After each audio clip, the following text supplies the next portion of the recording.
engager les débats ce matin. Ulrich, bonjour. Bonjour. Bonjour. Franck, bonjour. Bonjour.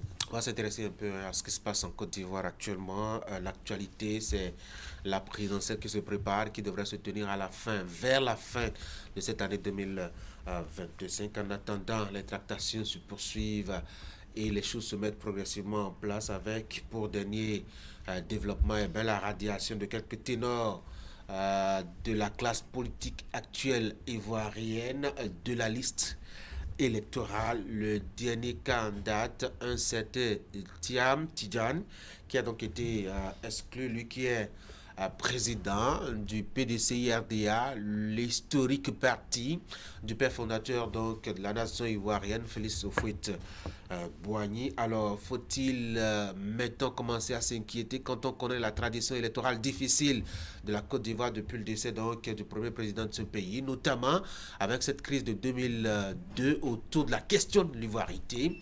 Eh bien, c'est le sujet au cœur donc de notre échanges ce matin. Franck, Laurent Gbagbo, Charles Blegoudé, Guillaume Soro, Tidjane Thiam. Dis donc, le toilettage, la liste électorale, ça se poursuit, hein? Oui, ça se poursuit, mais ça inquiète également. Ça se poursuit si c'était, disons, pour des arguments qui sont fondés. En tout cas, ça ne nous laisserait pas, ça ne nous mettrait pas dans des questionnements n'en point fini. Depuis que le dernier cas a été souligné, on se pose mille et une questions. Parce que comment se fait-il que tous les leaders qui doivent participer, qui doivent être des challengers à l'actuel président, qui est, disons, au parti de l'actuel président, se trouvent radiés, soit contraints de ne pas pouvoir participer aux élections. Vous avez cité le cas de Laurent Gbagbo, Blegoudé, Guillaume Soro, et actuellement c'est le cas de Tidjane Thiam.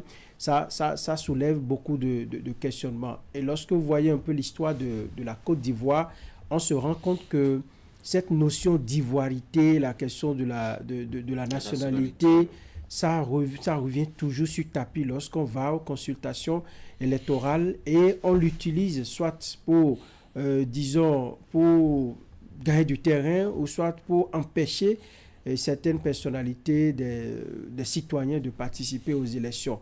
Et 2010-2011, si on se refait à ce qui s'est passé, je pense qu'on devrait trouver le juste milieu aujourd'hui pour essayer de résoudre ces questions-là.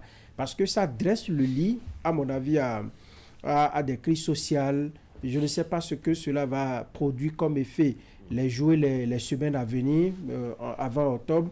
Mais toujours est-il que ça crée beaucoup de mécontentement dans le rang de la masse, beaucoup de mécontentement dans le rang des acteurs de la politique. Et donc, quand ça se passe comme ça, pour un pays qui a connu un passé un peu tumultueux, qui a eu des moments de violence inouïe, je pense que les autorités ivoiriennes devraient savoir raison garder pour trancher cette question de l'ivoirité. Je me rends compte également que au niveau des institutions, le travail qui doit se faire pour lever l'équivoque au niveau de cette notion-là, le travail n'est pas en train d'être fait parce que c'est la justice qui a prononcé, disons, la radiation de Tidjane Thiam.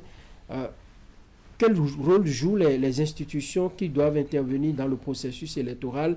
Je veux parler de la Cour constitutionnelle, de la Sénat, ainsi de suite. Je ne sais pas comment ça s'appelle trop là-bas. Conseil constitutionnel là-bas. Le Conseil constitutionnel. Et donc, la CEI. La CEI, quels sont les rôles que ces institutions-là jouent pour essayer de régler définitivement cette question? Parce que c'est comme, disons, une âme qui est cachée et à chaque élection, on va la ressortir pour brandir l'âme contre les plus faibles, ceux que j'appelle les plus faibles. Et c'est encore le cas aujourd'hui. Et très souvent, c'est dirigé contre ceux qui sont dans l'opposition. Ça soulève beaucoup de questions. Et je me dis que si on ne traite pas bien cette fois-ci la question, ça pourrait replonger ce pays-là qui a commencé par décoller au niveau de son développement dans, disons, l'équation de la violence, l'équation disons, de la malcompréhension, ce qui peut porter en torse au vivre ensemble au niveau de la Côte d'Ivoire. Il faut dire que, en tout cas, il y a, mettons dans la balance, plusieurs éléments qui décident de l'exclusion, enfin, de l'écartement, je dois dire, de certains ténors de la liste électorale. La question de l'ivoirité est fondamentalement et uniquement liée à la candidature de Tidiane Thiam.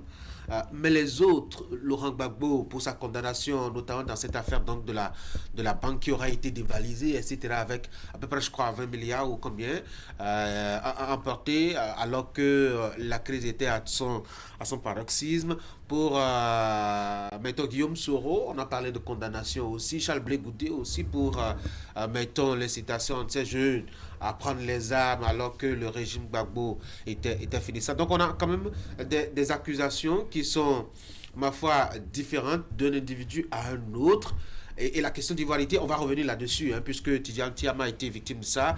La question d'ivoirité est un deuxième élément. Mais le premier élément, en tout cas, c'est l'exclusion. On a trouvé des éléments, en tout cas, inspirés par la justice ivoirienne pour, mettons, enlever des gens de la liste électorale. Et Ulrich. Oui, vous savez, vous avez bien fait de faire déjà le schéma parce que c'est un tableau bien dressé. C'est vrai qu'il y a diverses accusations Absolument. qui ont pesé sur les probables candidats de l'opposition. Laurent Gbagbo, vous avez su ce qu'il en est. Guillaume Soro, vous l'avez vu également. Blé Goudé, pareil. Et moi, je pense que encore que les trois premiers cas, on peut encore l'accepter d'une certaine manière, mais avec le dernier cas, qui est celui de Tidiane Thiam, c'est que moi, je ne vois pas tout de suite la justice ivoirienne, je ne vois pas tout de suite le gouvernement ivoirien, mais je vois tout de suite le PDCI qui a connu une implosion. Une implosion en ce sens que lorsque le PDCI s'est mis avec 25 partis de l'opposition pour pouvoir aller à la conquête des élections, parce que la liste était sortie à un moment donné, et on a vu que Blé Goudé était hors liste, Guillaume Soro était hors liste, Laurent Gbagbo était hors liste, mais en ce moment, on constatait que Tidiane Thiam était encore dans la liste provisoire. Donc on se disait, voilà le candidat du PDCI. Mais au sein du PDCI, c'est au sein du PDCI que la crise a commencé. Que le tir est parti. On a vu cette conférence faite par Valérie Apo, et qui lui a valu d'ailleurs une sanction au sein du PDCI, et qui a décrié la manière dont elle a parlé en des mots clairs, le mauvais casting du PDCI. Et ça a commencé par là. On a vu beaucoup d'autres personnes qui sont allées. Et d'ailleurs, elle a même dit qu'elle ne connaît même pas ceux qui ont déposé des plaintes. Mais les premières plaintes qui ont été déposées contre Tidiane Thiam viennent du PDCI. Et justement, quand Tidiane Thiam est allé pour retirer récemment son certificat de nationalité, il lui a été notifié qu'on ne peut pas lui accorder ce certificat pour l'instant parce que la plainte qui a été déposée par une certaine personne n'a pas encore été vidée. Vous voyez un peu? Donc, critiquer tout de suite le gouvernement ivoirien, je pense que le gouvernement peut avoir sa part, c'est-à-dire le parti pouvoir peut avoir sa part, la justice peut-être, je dis bien, peut être commandée, mais qui a fourni l'arme pour qu'on abatte ce candidat providentiel de l'opposition? Mais c'est le PDCI justement qui a accordé cette arme-là. Donc, c'est pour faire comprendre que déjà, quand on revient à l'article 48, l'article qui aujourd'hui, vous avez bien dit, la fameuse loi d'ivoirité, qui a précisé que normalement on ne devrait pas avoir une double nationalité, qu'on doit avoir devrait avoir la nationalité ivoirienne exclusive. Mais la loi fait encore une objection. Et la loi dit quelque part que, sauf si vous avez eu la double nationalité à la naissance. Ici, nous connaissons le père de Tidiane Thiam, qui est ivoirien, de nationalité ivoirienne pure. Nous connaissons sa mère, qui est ivoirienne pure. Et nous savons aussi que, à un moment donné, le père de Tidiane Thiam a été 2 fois ministre sous le président Houphouët-Boigny. Et même Tidiane Thiam a été ministre sous Henri Konan Bédié, personne n'a bossé. Et c'est pour vous dire que pendant ce temps, personne ne voyait sa double nationalité, personne ne voyait sa nationalité sa supposée nationalité française. Et quand, vous allez voir, bien avant même qu'il ne soit ministre, quand il a accédé au concours polytechnique français, mais la Côte d'Ivoire s'est vantée en disant, voilà un Ivoirien qui a accédé à ce concours. Lorsqu'il est allé au Crédit Suisse, la Côte d'Ivoire s'est vantée en disant, voilà un Ivoirien de haut rang qui a accédé à ce niveau sur le plan international. international. Mais quand il est venu maintenant l'heure d'être président, d'être candidat à la présidentielle, subitement, c'est cette même justice qui trouve qu'il n'a plus la nationalité. Parce qu'on a parlé, on parle de sa naturalisation en 1987. Ces avocats disent qu'il a la double nationalité. Quitte aux avocats de prouver qu'il a la double nationalité dès la naissance. Parce que quand vous avez la binationalité, ça peut-être jouer dans la balance. Mais aujourd'hui, qu'est-ce qui se passe? Le vrai problème, c'est que le PDCI a fourni les armes pour qu'on abatte le candidat de l'opposition. 2, on s'est rendu compte que le candidat même n'a pas pris les mesures à l'entame parce que quand Yapo, Madame Valérie Yapo, faisait encore critiquer en ce moment-là, il avait encore la possibilité de vite charger, mais c'est à la dernière minute qu'il a renoncé à sa nationalité française. Donc, quelque part, il a laissé le temps couler pour donner suffisamment d'armes, suffisamment de moyens à ses adversaires de l'abattre. Et au finish, la question fondamentale, pourquoi c'est dans ce timing-là qu'on vient maintenant sortir la loi d'ivoirité. Effectivement, on peut penser que c'est de l'exclusion, mais voilà, on a un problème. Il y a 2 combats qui se présentent, un combat juridique et un combat politique. Lequel va gagner? Justement, vous aviez, mettons, pratiquement vidé le sujet sur la nationalité que j'avais prévu qu'on évoque en deuxième temps de discussion. Mais avant, je voulais attirer l'attention sur la coïncidence qu'on a quand même à avoir, mettons, l'essentiel du quota politique d'opposition, mettons, hors de la liste électorale. Est-ce que c'est un schéma bien tracé, Eric, bonjour, ou c'est une coïncidence des choses? Non, il faut être naïf de penser à une coïncidence. Nous sommes dans un contexte électoral et donc une compétition fortement engagée entre les partis de la mouvance, le parti de la mouvance et le parti de l'opposition. Et vous savez, ce qui aurait pu passer inaperçu il y a peut-être quelques années en arrière prend tout son sens dans une compétition électorale. Vous savez, aux États-Unis, Hillary Clinton, ses mails étaient devenus tout un sujet quand nous étions à quelques mois d'une élection présidentielle. Et cela l'a coûté justement la présidentielle. Nous pouvons évoquer d'autres cas, Fillon également, où on a estimé qu'il avait profité de sa position pour donner un emploi à sa femme qui travaille depuis plusieurs années à ses côtés. Mais on a trouvé que cela avait un sens à quelques mois des élections présidentielles. Et donc, on peut estimer que la nationalité de Tidjane ne dérangeait pas autant la classe politique ivoirienne ou la justice ivoirienne, avec le parcours que l'URICH vient de dessiner, ce cadre que les Ivoiriens ont tendance même à présenter comme un trophée à l'échelle internationale, n'est-ce pas? Et qu'aujourd'hui, cela soit véritablement un problème. Donc, le contexte est là et je pense qu'on a utilisé sans doute un élément juridique pour justement un règlement de compte politique, justement, parce que cela ne se comprend pas que quelqu'un qui a cet âge, qui a occupé pas mal de fonctions et qui, je suppose, a déjà participé à plusieurs élections, a voté à plusieurs candidats dans son pays, aujourd'hui, n'est-ce pas, soit radié d'une liste électorale. L'article est connu, les tests sont connus, comme l'a relevé Ulrich, justement, mais je pense qu'on décide de quand il faut l'utiliser et comment il faut l'utiliser à l'avantage de X ou de Y. C'est bien dommage que dans nos démocraties, en fonction de la faiblesse des systèmes et des hommes forts du moment, n'est-ce pas, la justice est souvent utilisée, n'est-ce pas, pour ces genres de tâches. Je pense que lui-même n'aurait pas pu s'imaginer qu'à quelques pas des présidentielles, qu'une décision du genre, n'est-ce pas, sortirait pour le mettre en difficulté. C'est vrai qu'à l'intérieur de sa formation politique, au niveau des primaires, la bataille était lancée, au point où, je pense, en février, il avait renoncé à sa nationalité française. Donc, je pense qu'il était convaincu que, quelque part, sa double nationalité dérangeait, était devenu un problème, y compris même pour ses propres partisans. Il y a Jean-Louis Billon aussi qui s'en est mêlé et qui estimait que quelqu'un comme ça ne peut pas être candidat de leur formation politique. Est-ce que c'était une crise créée de l'extérieur pour pouvoir peut-être, c'est pas créer une dissension à l'intérieur de la formation politique, mais on retient finalement que c'est lui que le parti a maintenu, malgré ces contentieux qu'il y avait à l'intérieur de la formation politique, à la faveur de leur congrès, c'est lui que le parti a maintenu. Et peut-être que le coup final est venu de la justice pour justement emporter ce rêve qu'il nourrissait de gagner les élections. Je pense qu'il y a des voies de recours. On va attendre de voir ce que ça va donner toujours au niveau de la justice. Est-ce que finalement, avec ces avocats, il peut davantage trouver une autre solution? Mais toujours est-il que c'est une formation politique qui n'est pas le seul. Ils vont peut-être se résoudre à trouver quelqu'un d'autre. Mais la problématique est là. En période électorale, on utilise tout. On peut tout utiliser justement contre vous.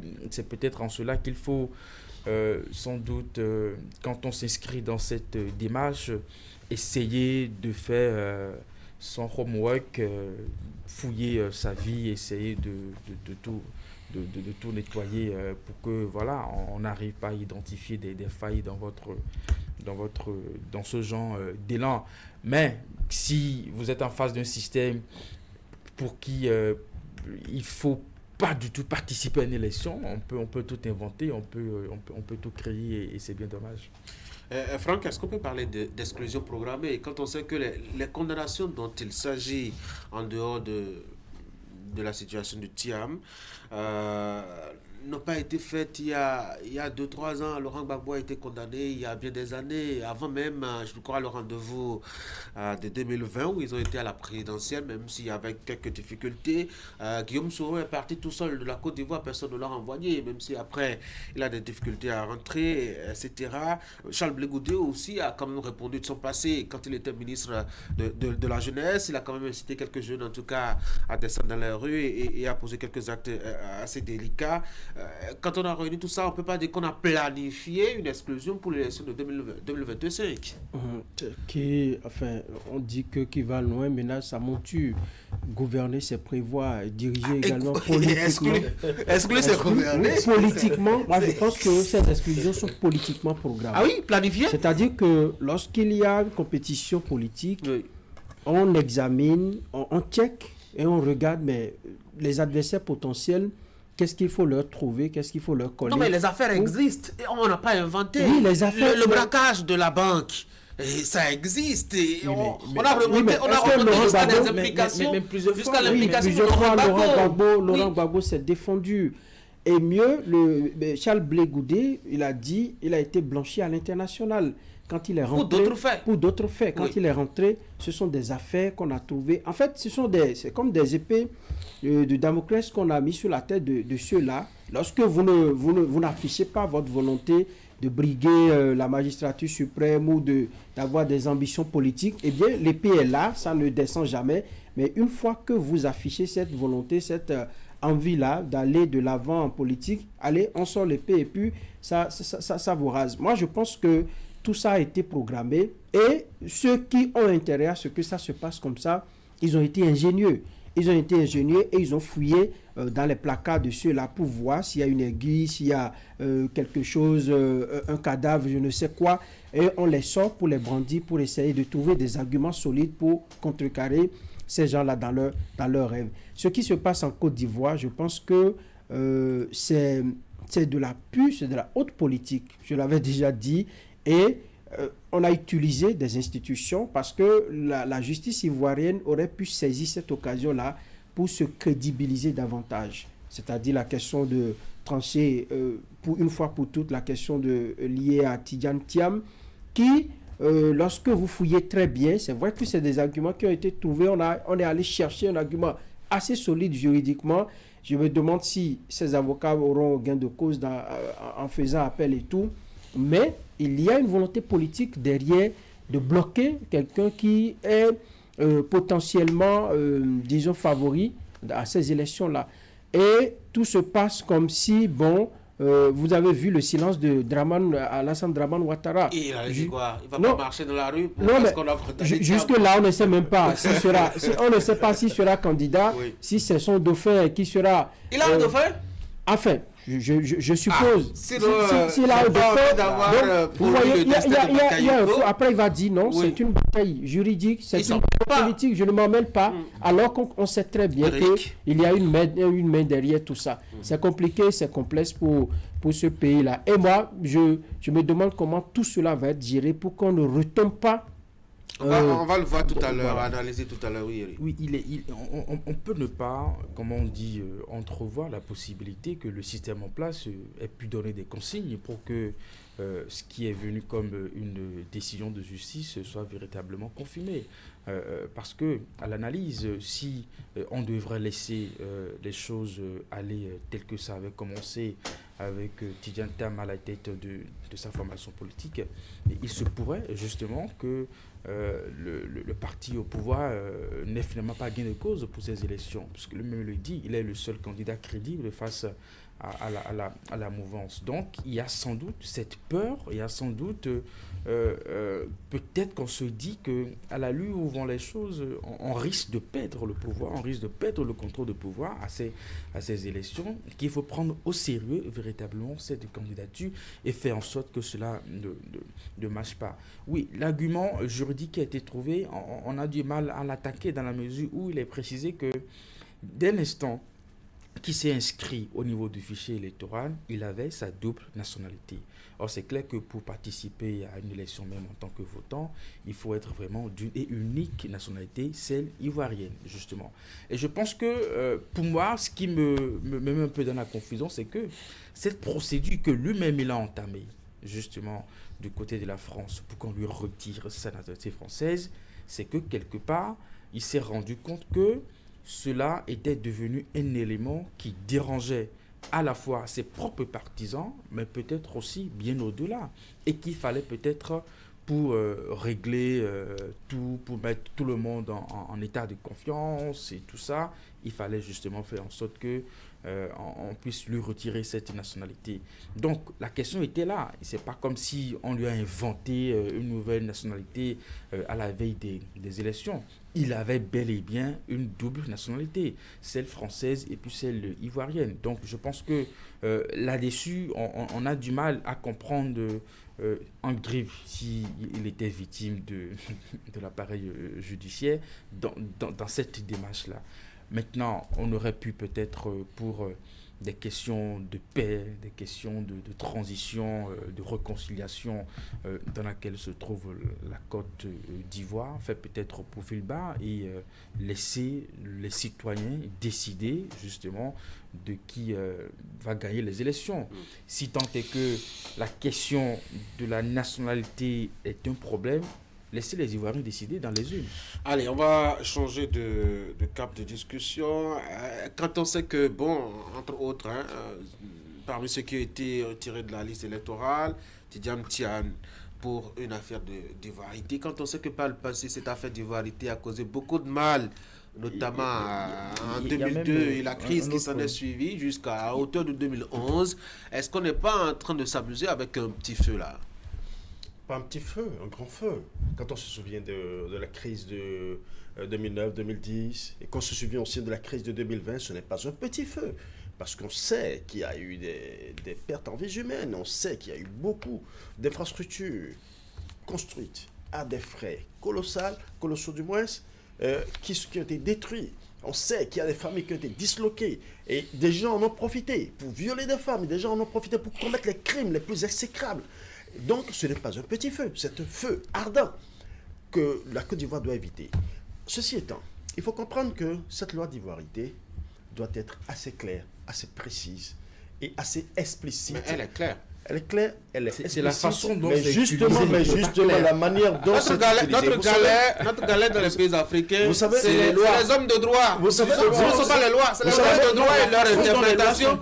Au Sénégal, Karim Ouad, on a été victime aussi. Oui. Vous avez vu. Vous savez, chaque fois que vous êtes face à un pouvoir qui, a priori, soit est en fin de régime, ou peut-être veut se conforter, va toujours chercher des poux, ne serait-ce même que sur la tête d'un chauve. Est-ce que c'est des poux qu'on va chercher? Non, mais attendez, c'est clair. Je pose une question. Cela a toujours, c'est une guerre politique. Et cela se fait aussi même dans les grandes démocraties. Il y aura toujours cette guerre. L'essentiel est que c'est ceux qui vont justement à cette élection qui doivent prendre les devants et corriger. Même ici au Bénin, nous avons eu des cas où des candidats ont voulu aller aux élections législatives et qui se sont heurtés aux impôts.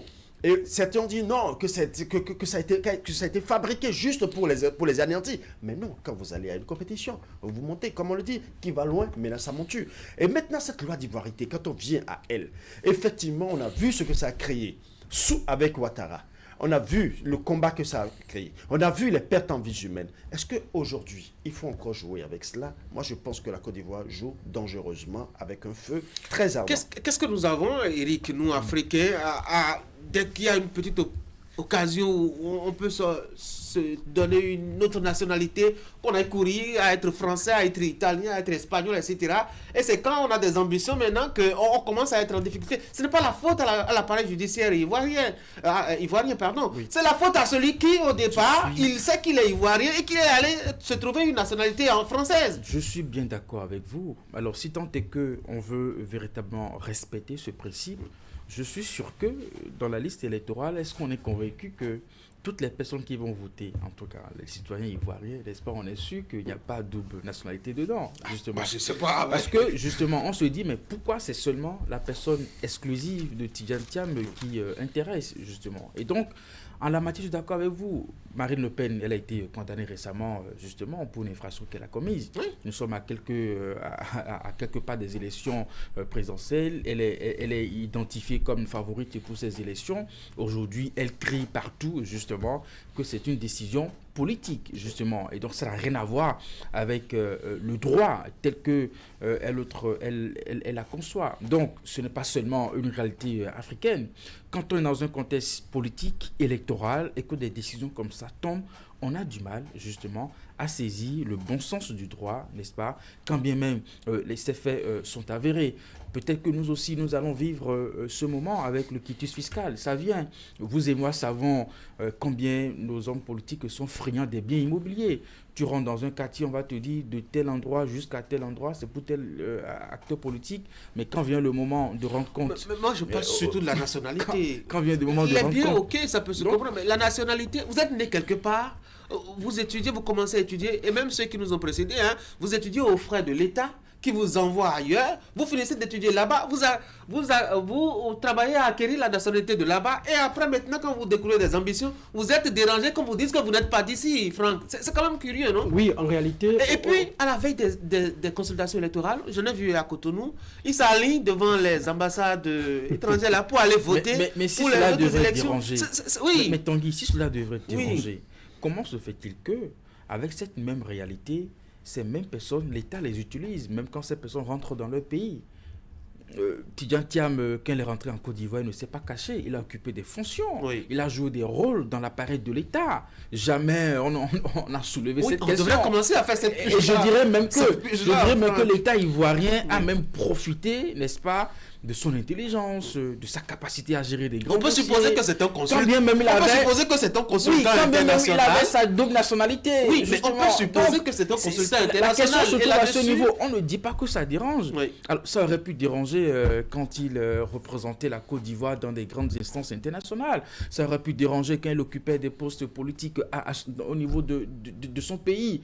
Justement. Non, et donc, sauf pour lui, que, ça dérange. sauf que en nommant peut-être au poste de ministre, cela ne posait pas de problème. On peut aller chercher un malgache à la recherche de la compétence pour venir le nommer au poste de... On peut nommer un béninois en Côte d'Ivoire. Une direction générale. Une direction générale. Donc, un ministère. le problème ne se pose pas. Vers les années 90, quand le concept, la notion a été identifiée, c'était pour clarifier la question de la nationalité ivoirienne. C'est-à-dire si vous êtes ivoirien de père et de mère, qu'on peut vous considérer comme tel avant de briguer la magistrature suprême. Alors, c'est après que, très rapidement, on a commencé par utiliser cela à des fins politiques pour exclure soit des groupes sociaux, des groupes... Peut-être tu as raison, parce que la Côte d'Ivoire était devenue à un moment donné un pays cosmopolite. Oui, comme un réceptacle. Toutes les nationalités tout le monde voulait, tout le monde avait affiché. Ça n'a pas changé. Aujourd'hui même, j'ai lu un article d'un Ivoirien. Il est difficile aujourd'hui même de pouvoir trouver peut-être des Ivoiriens de souche. Parce que il y a même des Libanais qui sont Ivoiriens. Oui, parce que voilà, vous les avez, mais ils sont restés dans ce pays pendant des années. La notion avait été retenue pour essayer de faire la part des choses. Mais la façon dont elle est utilisée à des fins politiques aujourd'hui, on se pose des questions. Et moi, je pense qu'il faut encore clarifier. C'est là je rejoins les hommes de droit. En fait, c'est eux les problèmes. Même si aujourd'hui, on essaie de tout clarifier, la loi. on vous dira, non, on vous dira, Mais il vous faut l'interprétation. on vous dira, Je vous rappelle. on vous dira, moi c'est en étudiant le droit que je me suis rendu compte que en réalité il n'y a pas de droit pour les faibles. Si vous mettez cela dans la tête, c'est que vous l'aurez. Comme moi j'ai étudié le peu que je connaisse du droit, il n'y a pas le droit pour les faibles.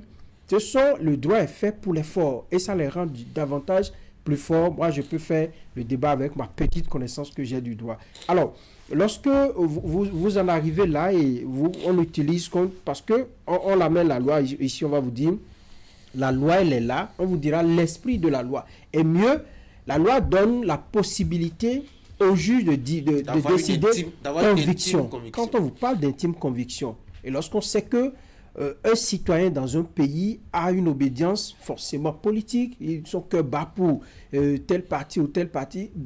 En théorie, on vous dit non, celui qui est juge, il est apolitique, mais son cœur bat pour un parti politique, son cœur bat pour l'obédience politique. Donc, quand on me dit, selon l'intime conviction du juge, il y a un problème. On le remet à son sort. C'est seulement Dieu qui peut juger. Et on sait que pour le jugement de Dieu, mais sans recours. Sans blasphémer, Dieu lui-même, il a un parti politique. Hein. Quand on écoute un peu les leaders religieux, chaque leader dit il est de mon obédience. Donc, c'est ici. Ils ont des intérêts qu'ils. Ah, d'accord. Il faut relever. Dieu, c'est l'intérêt. Sinon, quand tu vas chez les catholiques, Dieu est catholique. Hein. Quand tu vas chez les musulmans, il est musulman. Ça s'arrête là. Donc, je pense que la loi doit pouvoir situer les gens réellement sur la question et surtout définir le moment où il faut soulever cette question-là. Parce que vous voyez, le gars, il a fait un parcours de combattant. Dans son parti, il a été combattu, mais il a été désigné finalement. Et je pense que le loup est venu d'ailleurs pour profiter des divergences qui sont nées au sein du parti et qui a essayé de tout... Parce que c'est un peu un gribette de comprendre que de se dire que même de l'extérieur que rien ne s'est passé. La politique, c'est un jeu où on profite des moindres failles pour tirer le droit de son côté. Je pense que cela soit une manipulation justement d'une décision par la force de la justice ou qu'on ait dit le droit. Je pense que même si le PDCI présentait une mouche à cette élection et que dans l'intime conviction de chaque citoyen, c'est qu'il faut changer de système, ça va s'imposer. En principe, comme ça s'est fait d'ailleurs au Sénégal, on a beau museler Tiamé accroché, il dit il n'y a pas d'autre. C'est peut-être à son niveau qu'il faut peut-être une dose d'humilité et estimer qu'il représente une formation politique qui n'est pas le seul. Il est sans doute victime d'un système, je mets en griffe, victime d'un système selon ce qu'il dit, et peut-être voir encore dans les rangs, n'est-ce pas, qu'il faut rapidement positionner, parce que Sonko ne pouvait pas s'imaginer en train d'adouber Diomaye Faye. Mais ça s'est passé aujourd'hui, les deux sont en train de gérer le Sénégal. Cette humilité, très peu de politique africaine, vraiment. Parce qu'au-delà de tout, la justice a sans doute dit le droit, mais les citoyens, qu'on le veuille ou non, ils iront aux urnes en octobre et ils vont décider. Oui, j'ai entendu le gouvernement ivoirien dire qu'il n'en a pour rien. Et ce qui est vrai. Sur le principe de séparation des pouvoirs. Et ça, c'est juste parce que qui peut prouver que le gouvernement a la même mise dedans? Personne. Deuxième chose, on voit aussi la justice qui estime avoir dit le droit parce que jusqu'à l'heure où nous parlons, il y a encore un dossier de requête contre la nationalité ivoirienne de Thiam qui est toujours en instance, ce qui veut dire que jusqu'à présent, Thiam ne peut pas aller revendiquer un certificat de nationalité ivoirienne. Troisième aspect, aujourd'hui, Thiam se retrouve dans une posture où soit il sera obligé d'accepter la décision du parti qui sera de rebattre les cartes parce que là actuellement, il y a Laurent Gbagbo qui est hors course, qui est cheval non partant, il y a Guillaume Soro, cheval non partant, il y a Blé Goudé, cheval non partant, et lui-même Thiam qui aujourd'hui se retrouve être en train d'être non partant. Là actuellement, il n'y a qu'un seul schéma qui se présente au niveau du PDCI déjà, c'est Simone Gbagbo. Est-ce que le PDCI va se retrouver avec Simone Gbagbo? Parce que c'est toujours des schémas qui étaient déjà en essence depuis très longtemps. La question est de savoir, est-ce que tout le PDCI, je veux bien voir ce que ça va dire. Une chose est claire, les cartes seront rebattues parce que, qu'on le veuille ou non, vous avez entendu, la décision est sans recours. On verra bien ce que ça va donner. Merci. Puisque ces avocats ont promis reprendre la voie des recours, on verra bien ce que ça va donner. Merci beaucoup. À vous. pour ce moment de discussion.